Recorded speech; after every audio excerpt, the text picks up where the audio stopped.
আসসালামু আলাইকুম। আজকে আবারও নতুন আরেকটি রেসিপি নিয়ে চলে আসলাম। আজকে তেঁতুলের সস তৈরি করে দেখাবো। এই সসটা তৈরি করা যেমন সহজ, খেতেও ভীষণ মজার হয়। তেঁতুলের এই সসটি তৈরি করার জন্য আমি 250 গ্রাম তেঁতুলকে পানি দিয়ে 2 ঘন্টা ভিজিয়ে রেখেছিলাম। পানিটাকে এমনভাবে দিতে হবে যেন তেঁতুলের পুরোটা অংশই ডুবে থাকে।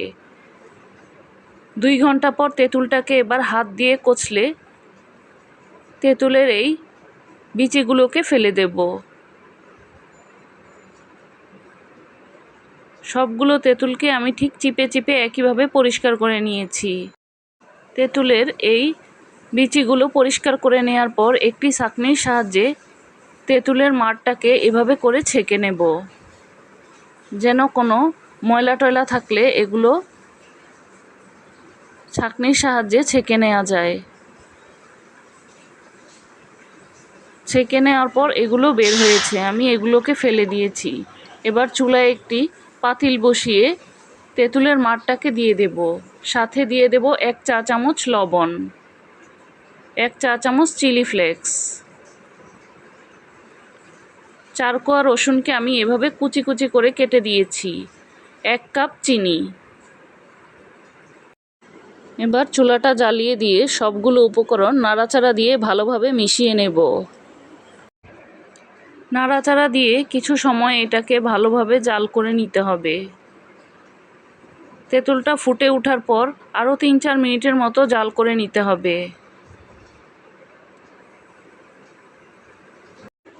এবার সাথে আধা চা চামচ বিট লবণ দিয়ে দেব, এতে করে স্বাদ ঘ্রাণ দুটোই ভালো আসবে।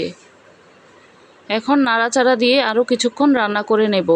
এবার আধা কাপ ভিনেগারের সাথে 2 চা চামচ কর্নফ্লাওয়ার গুলিয়ে নিয়েছি। গুলিয়ে নিয়ে এবার তেঁতুলের সসটার সাথে দিয়ে দেব, এতে করে সসটা ঘন হবে, খেতেও ভালো লাগবে।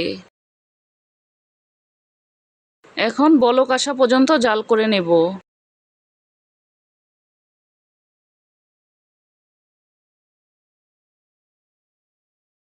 যখন ভালোভাবে বলক চলে আসবে তখন আরও 2-1 মিনিটের মতো জাল করে নিলেই সসটা তৈরি হয়ে যাবে।